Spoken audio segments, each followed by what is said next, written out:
নমস্কাৰ বন্ধু বান্ধৱীসকল সকলোকে আমাৰ ইউটিউব চেনেললৈ স্বাগতম জনাইছোঁ। বহুদিনৰ বিৰতিৰ পিছত আজিৰ পৰা পুনৰ আপোনালোকলৈ ভিডিঅ' আগবঢ়াম বুলি ভাবিছোঁ। যিহেতু অসম টেট অহা 24 অক্টোবৰত অনুষ্ঠিত হ'ব, গতিকে যিমান পাৰোঁ আমি আপোনালোকলৈ ভিডিঅ'সমূহ আগবঢ়াবলৈ চেষ্টা কৰিম আজিৰ পৰা। গতিকে আপোনালোকে ভিডিঅ'সমূহ চাই কেনে লাগিলে কমেণ্ট কৰি জনাব, আৰু যদি ভাল লাগে তেনেহ'লে আপোনালোকে লাইক আৰু শ্বেয়াৰ কৰি দিব। এতিয়া আজি আমি ইংৰাজীৰ প্ৰথম পাৰ্টটো দুটামান কুৱেশ্যন, খুব কম কেইটামান কুৱেশ্যন লৈ আহিছোঁ দুটামান। এইকেইটা আমি এতিয়া আজি কনচেপ্টসহ আপোনালোকৰ সন্মুখতে আমি ডিছকাছ কৰিম। ইয়াত যদি কিবা ভুল ভ্ৰান্তি হয় তেনেহ'লে আপোনালোকে কমেণ্টত জনাব, মই তাৰ সঠিক উত্তৰ তেতিয়া দিবলৈ চেষ্টা কৰিম। যদি আপোনালোকে কিবা কনফিউজন পায় মোক সুধিব পাৰিব। তেতিয়াহ'লে আমি প্ৰথমতে দুটামান ভইচৰ বিষয়ে আলোচনা কৰিম। প্ৰথম ভইচটো দিয়া আছে, do you understand what I mean. Do you understand, তুমি বুজি পাইছানে? হোৱাট আই মিন, মই কি ক'ব খুজিছোঁ বা মই কি বুজাব বিচাৰিছোঁ। এইটো যদি ভইচ আহে তেতিয়া আমি কি কৰিব লাগিব? প্ৰথম কথাটো হ'ল, আমি প্ৰথমতে ইয়াক, যিহেতু এইটো কুৱেশ্যন মাৰ্কত আছে, আমি যদি কুৱেশ্যন মাৰ্কত নাথাকে তেতিয়া প্ৰশ্নটো কেনেকুৱা হ'ব সেইটো আমি যদি বনাই লওঁ তেতিয়া আমাৰ কাৰণে সুবিধা হ'ব। আমি ভাবিলোঁ যে ডুটো ইয়াত নাই, তেতিয়া কি হ'ব? You understand what I mean, তুমি বুজি পাইছা মই কি কৈছোঁ। যদি ডুটো থাকে তেতিয়া প্ৰশ্নবোধক হ'ব, যদি ডুটো নাথাকে তেতিয়া হ'ব যে তুমি বুজি পাইছা মই কি কৈছোঁ বা মই কি বুজাব বিচাৰিছোঁ। এতিয়া ইয়াত আপোনালোকে মন কৰিব, যেতিয়া ডু বা ডাজ থাকে তেতিয়া ডু বা ডাজ থাকিলে বাক্যটো সদায় প্ৰেজেণ্ট ইনডিফিনিট টেন্সত থাকে। গতিকে প্ৰেজেণ্ট ইনডিফিনিট টেন্সত বি ভাৰ্ব ব্যৱহাৰ হ'ব এম, ইজ, আৰ। যিহেতু এইটো এটা প্ৰশ্নবোধক হয়, গতিকে আমি যদি কৰিবলগীয়া হয়, ইনে যদি প্ৰশ্নবোধকটো নাথাকিলেহেঁতেন তেতিয়া আমি প্ৰথমতে ছাবজেক্ট দিলোঁহেঁতেন। ছাবজেক্ট দিয়াৰ পিছত আমি বি ভাৰ্বৰ এম বা ইজ বা আৰ যিকোনো এটা ব্যৱহাৰ কৰিলোঁহেঁতেন। কিন্তু ইয়াত যিহেতু ইয়াত যিহেতু do you understand what I mean, অৰ্থাৎ ইয়াত যিহেতু প্ৰশ্নবোধক চিন আছে, যিহেতু এইটো ইণ্টাৰগেটিভ চেণ্টেন্স, গতিকে আমি ইয়াক পেচিভ ভইচ হ'লে নিউটো ইণ্টাৰগেটিভ ধৰণে ৰাখিব লাগিব। সেইবাবে আমি প্ৰথমতে কি আহিব? ইয়াত এম, ইজ, আৰৰ কি থাকিব? ইজ থাকিব। ইজ কিহৰ কাৰণে হ'ল সেইটো হয়তো বহুতে সুধিব পাৰে। হোৱাট, ইয়াত হোৱাটটো আমি ছাবজেক্ট হিচাপে ইয়াত লৈ আহিব লাগিব। যিহেতু আমি কি হয়, ভইচ কৰোঁতে সদায় আমি কি হয়, অবজেক্টটোক প্ৰথমতে ছাবজেক্ট হিচাপে লৈ আহোঁ। ইয়াত এতিয়া আমি হোৱাটটো ইয়াত অবজেক্ট হিচাপে আছে, গতিকে ইয়াক ছাবজেক্ট হিচাপে আনিব লাগিব। হোৱাটৰ লগত এতিয়া ইজটো ইয়াত ব্যৱহাৰ হ'ব। গতিকে is what I mean, is what I মিনটো প্ৰথমতে ব্যৱহাৰ হ'ব। তাৰপিছত হ'ব আণ্ডাৰষ্টুডটো আণ্ডাৰষ্টেণ্ড, আণ্ডাৰষ্টেণ্ডৰ পাষ্ট পাৰ্টিচিপল ফৰ্মটো হ'ল আণ্ডাৰষ্টুড, আৰু কাক কোৱা হৈছে? By you. গতিকে ইয়াত সম্পূৰ্ণ শুদ্ধ উত্তৰটো হ'ব অপশ্যন ডি। নেক্সট কুৱেশ্যনটোলৈ আগবাঢ়িছোঁ। নেক্সট কুৱেশ্যনটো দিয়া আছে, দে উইল, ইয়াতে আছে they will ask you a lot of question, they will ask you a lot of question at the interview। তাৰমানে কি সুধিব? ইণ্টাৰভিউটোত আপোনাক a lot of question, কিছু কুৱেশ্যন সোধা হ'ব। এতিয়া ইয়াত চাব লাগিব, দে উইল আছে, উইল মানে ফিউচাৰ টেন্সত আছে, ফিউচাৰ ইনডিফিনিট টেন্সত আছে। আক্স সোধা হ'ব ইউ, তোমাক বা তোমালোকক, a lot of question at the interview. এই এট দ্য ইণ্টাৰভিউটো নিজৰ জেগাতে থাকিব, ই কেতিয়াও সলনি হৈ নাযায়। এট দ্য ইণ্টাৰভিউটো পেচিভ কৰিলেও ই এট দ্য ইণ্টাৰভিউ তাৰ নিজৰ জেগাতে থাকিব, ইয়াৰ কোনো পৰিৱৰ্তন নহয়। গতিকে আমাৰ নিয়ম আছিলে কি, আমি প্ৰথমতে অবজেক্টটোক ছাবজেক্ট হিচাপে ব্যৱহাৰ কৰিব লাগে। ইয়াত আমি অবজেক্ট কিন্তু দুটা দেখা পাইছোঁ, এটা আছে ইউ, এটা আছে এ লট অফ কুৱেশ্যন। গতিকে আমি ইয়াত যদি ইউটোকো আমি ছাবজেক্ট হিচাপে ল'ব পাৰোঁ আৰু এ লট অফ কুৱেশ্যনটোকো আমি কিন্তু ছাবজেক্ট হিচাপে ল'ব পাৰোঁ, সেইটো আমাৰ কোনো ভুল নহয়। কিন্তু আমাৰ অপশ্যনকেইটাৰ ফালে যদি আমি চাওঁ, অপশ্যনকেইটাত আমি দেখা পাম যে ইয়াত প্ৰত্যেকতে ইউটোহে ছাবজেক্ট হিচাপে দিয়া আছে। গতিকে এইটো কোনো ভুল নাই, ইউটো ছাবজেক্ট হিচাপে আমি ল'ব পাৰিম। তাৰ পিছৰ কথাটো কি আহিব? উইল আছে মানে ফিউচাৰ টেন্সত আছে। গতিকে উইলটো ইয়াত চেঞ্জ নহয়, উইলেই থাকিব, ইউৰ লগত উইলেই হ'ব, ইউ উইল। গতিকে আপোনালোকে মন কৰক, ইয়াতে অপশ্যন এত আছে ইউৰ লগত আৰ, অপশ্যন বিত আছে ইউৰ লগত ৱেৰ, অপশ্যন চিত আছে ইউৰ লগত উইল, আৰু অপশ্যন ডিত আছে ইউৰ লগত আৰ। গতিকে আমি প্ৰায় কনফাৰ্ম হৈ গ'লোঁ যে ইয়াৰ উত্তৰটো চি হ'ব। আৰু ইউ উইল বি আক্স, তোমাক সোধা হ'ব a lot of questions at the interview. গতিকে আমাৰ সম্পূৰ্ণ শুদ্ধ অপশ্যনটো হৈছে অপশ্যন চি। আপোনালোকে অপশ্যনবিলাক চাই ল'ব ধুনীয়াকৈ। নেক্সট কুৱেশ্যনটোলৈ যাওঁ। এইবাৰ প্ৰশ্নটো সুধিছে who gave you permission to enter, যে তোমাক কোনে পাৰ্মিশ্যন দিলে ইয়াত সোমাবৰ কাৰণে, ইয়াত এণ্টাৰ কৰিবৰ কাৰণে, প্ৰৱেশ কৰিবৰ কাৰণে কোনে পাৰ্মিশ্যন দিলে। গতিকে হু থাকিলে আপোনালোকে মন কৰিব, হু থাকিলে যেতিয়া পেচিভ কৰা হয়, হু থাকিলে পেচিভ কৰিলে সদায় আমি বাই হুমটো ব্যৱহাৰ কৰিব লাগে। গতিকে বাই হুমটো ইয়াত প্ৰত্যেকতে ব্যৱহাৰ হৈছে, বাই হুমটো চবতে আছে। বাই হুমৰ পিছৰ অপশ্যনটো আহিব কি, গেভ আছে। গেভ মানে হৈছে পাষ্ট টেন্সত আছে ই। গতিকে পাষ্ট টেন্সত থাকিলে বি ভাৰ্ব হিচাপে আমি বাই হুমৰ পিছত এটা বি ভাৰ্ব ব্যৱহাৰ কৰিবই লাগিব। গতিকে ৱাজ ব্যৱহাৰ কৰিম নে ৱেৰ ব্যৱহাৰ কৰিম। যিহেতু ইয়াত ইউ আছে, গেভ ইউ, আপোনালোকে নিশ্চয় গম পাইছে যে ইউ লগত কি বি ভাৰ্ব ব্যৱহাৰ হ'ব, ইউ লগত ৱেৰ ব্যৱহাৰ হ'ব, যিহেতু এইটো পাষ্ট টেন্স। গতিকে বাই হুম ৱেৰ অপশ্যনটো বিচাৰিব লাগিব। বাই হুম ৱেৰ অপশ্যনটো অপশ্যন এত আছে। গতিকে by whom were you given permission to enter, এইটোৱে হৈছে ইয়াৰ শুদ্ধ উত্তৰ। ইয়াৰ পিছত প্ৰশ্নটো হৈছে ডু ইউ ইণ্টিমেট আদাৰ, তুমি আনক ইণ্টিমেট কৰিব বিচাৰিছানে, এইটো এটা প্ৰশ্নবোধক বাক্য। ইয়াত আমি কেনেকৈ কৰিম, অলপ আগতে আমি 1 নম্বৰত যিটো ডিছকাছ কৰিছিলোঁ ঠিক তেনেকুৱাই হ'ব। ইয়াত ডুটো নাই বুলি যদি আমি ভাবি লওঁ তেতিয়াহ'লে এনেকুৱা হ'ব ইউ ইণ্টিমেট আদাৰ্ছ, ইমিটেড আদাৰ। গতিকে ইমিটেড আদাৰ হোৱাৰ লগে লগে এতিয়া আমি কি কৰিম, ইউ ইমিটেড আদাৰ, এইটো এনেকৈ ভাবি ল'লোঁ, বাক্যটো এনেকৈ আছে বুলি ভাবি ল'লোঁ। এনেকৈ আছে বুলি যদি ভাবোঁ তেতিয়াহ'লে ইউ লগত বি ভাৰ্ব হিচাপে কি ব্যৱহাৰ হ'ব, যিহেতু ডু আছে, মই অলপ আগত কৈছিলোঁ ডু বা ডাছ থাকিলে বাক্যটো প্ৰেজেণ্ট ইনডিফিনিট টেন্সত হয়। গতিকে আমি ইয়াত বি ভাৰ্ব হিচাপে এম, ইজ নহ'লে আৰ ব্যৱহাৰ কৰিব পাৰিম। কিন্তু ইয়াত যিহেতু ইউ আছে, ইউটো যিহেতু আছে লগতে আদাৰ্ছ আছে, গতিকে আমি ব্যৱহাৰ কৰিবলগীয়া বি ভাৰ্বটো হ'ব আৰ। আদাৰ্ছৰ লগত আৰ হ'ব, এম কেতিয়াও নহয়, ইজ কেতিয়াও নহয়। গতিকে প্ৰথম আৰটো ব্যৱহাৰ হ'ব।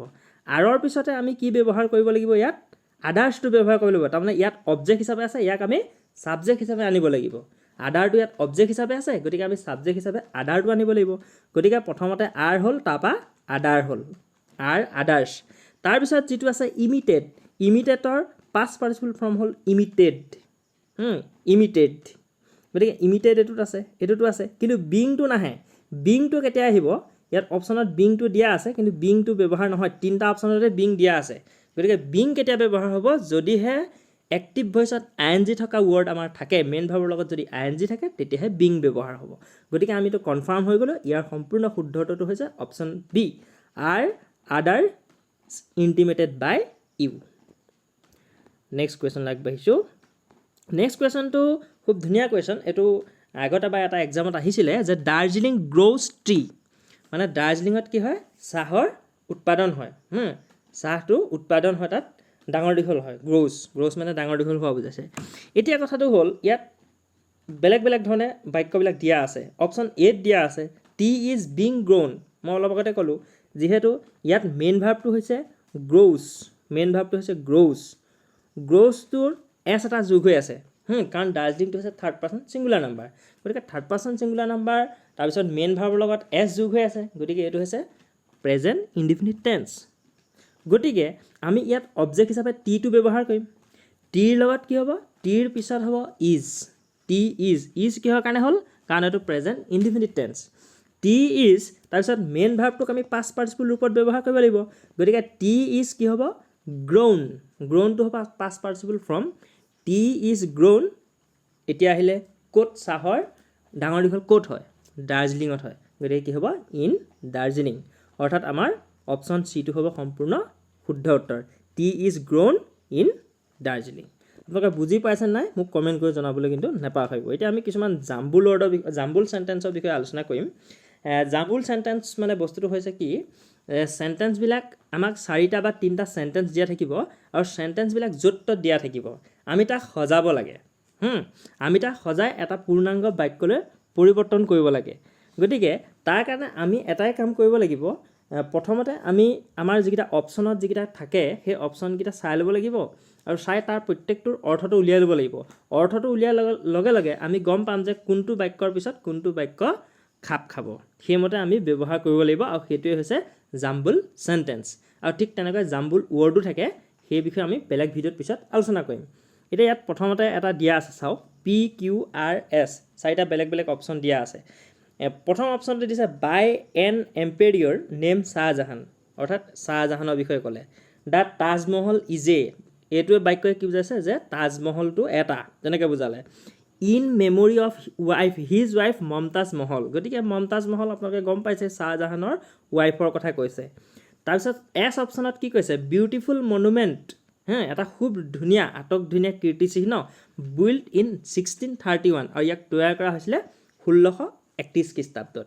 এতিয়া আপোনালোকে আমি অসমীয়ালৈ যেতিয়া কনভাৰ্ট কৰি দিলোঁ আমাৰ অলপ ক্লিয়াৰ হৈ গৈছে। এতিয়া আমি জানো যে প্ৰথমতে সদায় কি হ'ব, আমি মেইন ইয়াত ছাবজেক্টটো বিচাৰি ল'ব লাগিব। ছাবজেক্ট কোনটো, ইয়াত ছাবজেক্টটো কাৰ বিষয়ে কোৱা হৈছে, ইয়াত কাৰ বিষয়ে কোৱা হৈছে, যাৰ বিষয়ে কোৱা হয় সেইটোৱে হৈছে ছাবজেক্ট। ইয়াত তাজমহলৰ বিষয়ে কোৱা হৈছে, গতিকে প্ৰথমটো হ'ব দ্য তাজমহল ইজ এইটো পাই গ'লোঁ আমি, অৰ্থাৎ দ্য তাজমহল ইজ এটা কি বস্তু, তাজমহলটো এটা কি, তাজমহলটো এটা কি বিউটিফুল মনুমেণ্ট বিল্ড ইন 1631, গতিকে ছেকেণ্ড বাক্য এইটো হ'ব, প্ৰথমটো এইটো হ'ল, ছেকেণ্ডটো এইটো হ'ল, মিলিলে। থাৰ্ডটো কোনে বনাইছিলে এতিয়া, বাই এন এম্পেৰিয়াৰ নেম কোন শ্বাহজাহান, কাৰ স্মৃতিত বনাইছিলে in memory of his wife Mumtaz Mahal. গতিকে গোটেই কথাকেইটা মিলি গ'ল। মিলি যোৱাৰ লগে লগে আমি প্ৰথমতে এতিয়া ইয়াত অলপ কিছুমান অপশ্যন আমাক দিয়া আছে, কোনটো অপশ্যন শুদ্ধ হ'ব। প্ৰথমতে আমি পাইছিলোঁ কিউ পিছত আমি কোনটো পালোঁ এছ, কিউ পিছত এছ হ'ল, এছৰ পিছত আমি কি পালোঁ P, Q S P R, গতিকে ইয়াত অপশ্যন ডিটো শুদ্ধ হ'ব। আপোনালোকক অপশ্যনকেইটা মই আকৌ এবাৰ দেখুৱাই দিছোঁ, এইকেইটা চাই লওক। এ অপশ্যনত আছিলে Q P R S, B অপশ্যনত আছিলে কিউ এছ আৰ পি, আৰু চি অপশ্যনত আছিলে পি কিউ আৰ এছ, আৰু এই অপশ্যনকেইটা ইয়াৰ পৰা লোৱা হৈছিলে P Q R S. Next এটা বাক্যলৈ আমি আগবাঢ়িছোঁ। এই বাক্যটোত দিছে was designed by the British architect George Wittet and the gateway of India in the year 1924, অৰ্থাৎ 1924 চনত। Was open for general public, সাধাৰণ মানুহৰ কাৰণে কি কৰা হৈছিলে অ'পেন কৰা হৈছিলে। ইয়াতো আমি প্ৰথমতে ছাবজেক্টটো বিচাৰি ল'ব লাগিব। ছাবজেক্টটো কি the gateway of India, the gateway of ইণ্ডিয়াটো হৈছে ইয়াত ছাবজেক্ট, গতিকে এইটো 1 নম্বৰতে আহিব। তাৰপিছত দ্য গেটৱে অফ ইণ্ডিয়া কি কৰা হৈছিলে, ডিজাইন কৰা হৈছিলে, সাজি কাচি উলিওৱা হৈছিলে। কোনে কৰিছিলে, এজন ব্ৰিটিছ আৰ্কিটেক্টে কৰিছিলে, গতিকে কিউৰ পিছতে ইয়াত অপশ্যন আহিব পি, কেতিয়া কৰিছিলে, কেতিয়া অ'পেন কৰিছিলে, ৱাজ অ'পেনড ফৰ জেনেৰেল পাব্লিক, তাৰপিছত আহিব অপশ্যন চি। অপশ্যন চি অহাৰ পিছতে আমাৰ অপশ্যন চিটো যেতিয়া আহিব তাৰপিছতে লাষ্টত আহিব কেতিয়া, কোন চনত, সদায় চনটনবিলাক শেষত থাকে বাক্যবিলাকৰ, আপোনালোকে মন কৰিব বাক্যবিলাকৰ শেষত থাকে, গতিকে ইন দ্য ইয়েৰ 1924, গতিকে আমাৰ অপশ্যন ইয়াত বিটো চাওক, বিটো শুদ্ধ। প্ৰথমতে কিউ আছে, তাৰপৰা আহিলে P, the gateway of India was design by the British architect George Wittet and, তাৰপিছত আহিলে was open for general public, সাধাৰণ মানুহৰ কাৰণে খুলি দিয়া হৈছিলে কেতিয়া, ইন দ্য ইয়েৰ 1924। এবাৰ নেক্সট বাক্যটোলৈ আমি আগবাঢ়িছোঁ। নেক্সট বাক্যটো চাওক, is one of the most widely use indicator, মানে এনেকুৱা খুব বেছিকৈ ব্যৱহাৰ হোৱা এটা ইণ্ডিকেটৰ of ecosystems and their biodiversity, গতিকে আমাৰ জৈৱ বৈচিত্ৰৰ কথাটো কৈছে। For accessing the condition the conservation status of plants and animals, মানে আমাৰ কনজাৰ্ভেশ্যন ষ্টেটাছটোক বৰ্তাই ৰাখিবৰ কাৰণে জীৱকুলৰ ওপৰত আৰু উদ্ভিদকুলৰ ওপৰত।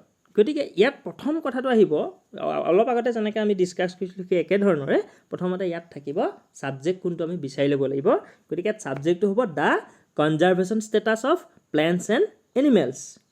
তাৰপিছতে নেক্সটটো আহিব কি, the conservation status of plants and animals is one of the most widely use indicator, আটাইতকৈ বেছিকৈ ব্যৱহাৰ হোৱা, এটা ডাঙৰকৈ ব্যৱহাৰ হোৱা ইণ্ডিকেটৰ্ছ। কিহৰ কাৰণে ইণ্ডিকেটৰ্ছটো, for accessing the condition, for assessing the condition, কিহৰ condition, of ecosystem and their biodiversity. গতিকে এইকেইটা তেনেকৈ আমি মিলাব লাগিব। গতিকে আকৌ এবাৰ কৈছোঁ, প্ৰথমটো হ'ব কি, এছটো প্ৰথমতে আহিব, তাৰপৰা পিটো আহিব, তাৰপিছত আৰটো আহিব আৰু লাষ্টত আহিব কিউ গতিকে এইটো হৈছে সম্পূৰ্ণ শুদ্ধ এটা লাষ্ট আৰু এটা আছে তেনেকুৱা ধৰণৰ এইটো চাব আপোনালোকে দ্য সিক পিপল এণ্ড প্ৰেছক্ৰাইব মেডিচিনছ সিক পিপল মানে কি বেমাৰী মানুহ প্ৰেছক্ৰাইব মেডিচিন মানে কি তেওঁক এখন প্ৰেছক্ৰিপশ্যন দিব আৰু প্ৰেছক্ৰিপশ্যনখনত মেডিচিনৰ বিষয়ে উল্লেখ থাকিব প্ৰেছক্ৰাইব কৰিব পাৰ্চন মানে হৈছে এজন ব্যক্তি হু লুকছ আফটাৰ যি যত্ন লয় চ' ডেট যাতে দ্য পেচেণ্ট ৰিকভাৰ ফাৰ্ষ্ট পেচেণ্টজন যাতে অতি সোনকালে ৰিকভাৰ হ'ব পাৰে the doctor is a doctor এজন গতিকে ইয়াত প্ৰথমতে আমি চাব লাগিব যে ছাবজেক্ট কোনটো কথাটো গোটেই বাক্য চাৰিটা যদি চোৱা যায় তেতিয়া এটা কথা গম পোৱা যাব যে ডক্টৰ এজনে কি কৰে বুলি কৈছে এজন বেমাৰীক চোৱা চিতা কৰে আৰু কি কৰে বুলি কৈছে তেওঁক সেই পিপুলজনক প্ৰেছক্ৰাইব কৰে কিছুমান মেডিচিন খাবলৈ দিয়ে আৰু সেই মেডিচিনবিলাক এইটো কাৰণেই খাবলৈ দিয়ে যাতে পেচেণ্টজন অতি সোনকালে ৰিকভাৰ হ'ব পাৰে গতিকে আমাৰ এই বাক্যটোৰ প্ৰথম এইটো হ'ব the doctor is a person যে ডক্টৰজন এজন ব্যক্তি হু লুকছ আফটাৰ যি যত্ন লয় দ্য সিক পিপুল বেমাৰী মানুহবিলাকক এণ্ড প্ৰেছক্ৰাইব মেডিচিনছ আৰু মেডিচিন প্ৰেছক্ৰাইব কৰে চ' ডেট যাতে দ্য পেচেণ্ট ৰিকভাৰ্ছ ফাৰ্ষ্ট যাতে পেচেণ্টজন অতি সোনকালে আৰোগ্য হ'ব পাৰে গতিকে আপোনালোকে গম পাই গ'ল কেনেকৈ জাম্বুল চেণ্টেঞ্চবিলাক আমি মিলাব লাগে নিশ্চয় ভাবিছোঁ মই আপোনালোকৰ অলপ হ'লেও কিবা এটা চাগে উপযোগী হৈছে কিন্তু যথেষ্ট মই ক্ৰিটিকেল কুৱেশ্যন নাই দিয়া মানে কনচেপ্টবিলাক আমি যাতে শিকি যাব পাৰোঁ সেইকাৰণে মই ইজি কুৱেশ্যনবিলাকেই দিছোঁ আপোনালোকে কেনেকুৱা পাইছে জনাব বহুতে কিছুমানে আগতে ভিডিঅ' দিওঁতে কয় যে ইমান ইজি কুৱেশ্যন নাহে কিন্তু মেইন কথাটো হ'ল কুৱেশ্যন ইজি বা টান বুলি কথা নাই কনচেপ্ট ইজ মেইন মানে আমাক কনচেপ্ট লাগে কনচেপ্টটো শিকি ল'লে যিকোনো ধৰণৰ আমি ইজি বা টান সকলোখিনি শিকি যোৱা যায় ঠিক আছে বাৰু আৰু এটা কুৱেশ্যন আছে একেবাৰে ইজি কুৱেশ্যন এটা এইটো এবাৰ কোনোবা এটা এক্সামত আহিছিলে মই দেখিছিলোঁ এন এডজেক্টিভৰ কুৱেশ্যন যিহেতু আমাৰ আছেই এন এডজেক্টিভ টেলছ আছ মোৰ এবাউট এ ডেছ কিহৰ বিষয়ে বুজায় তাৰমানে এই প্ৰশ্নটো এইটোও কৈছে যে এটা এডজেক্টিভে কিহৰ বিষয়ে কয় এটা এডজেক্টিভ এতিয়া এডজেক্টিভ মানে হৈছে কি কিবা দুখ গুণ এইবিলাক ছোৱালীজনী বৰ ধুনীয়া ছোৱালীজনী বহুত ওখ ল'ৰাটো বৰ চাপৰ এই যে আমি শব্দবিলাক কৈ আছোঁ ছোৱালীজনী ওখ ল'ৰাটো চাপৰ ধুনীয়া এইবিলাক হ'ল একো একোটা এডজেক্টিভ গতিকে ইয়াত এডজেক্টিভটোৱে কাৰ বিষয়ে কৈ আছে আমাক এডজেক্টিভটোৱে কোনোবা এজন ব্যক্তিৰ বিষয়ে কৈ আছে কোনোবা এটা নাম বুজোৱা পদৰ বিষয়ে কৈ আছে গতিকে কোনোবা এটা নাম বুজোৱা পদৰ বিষয়ে কৈ আছে মানে ই কি হ'ব ই এটা নাউন হ'ব অৰ্থাৎ এই প্ৰশ্নটোৰ উত্তৰটো হৈছে যে এটা এডজেক্টিভে সদায় এটা নাউনৰ বিষয়ে আমাক জনায় যেনিবা কলমটো ৰঙা বুলি ক'লে তাৰমানে কলমটোৰ বিষয়ে আমাক বৰ্ণনা দিলে গতিকে কলমটো এটা নাউন নহ'ল জানো তেনেকুৱা ধৰণৰ গতিকে এডজেক্টিভটো হৈছে এটা এডজেক্টিভে কি বুজায় সদায় নাউনৰ বিষয়ে আমাক বৰ্ণনা দিয়ে গতিকে আজিলৈ আমি এইখিনিতে সামৰি দিছোঁ পৰৱৰ্তী আপোনালোকলৈ বহুত বিভিন্ন ভিডিঅ' আহি থাকিব আপোনালোকে ভিডিঅ'বিলাক চাই কমেণ্ট কৰিব আৰু কেনেকুৱা পাইছে জনাব ধন্যবাদ শুভৰাত্ৰি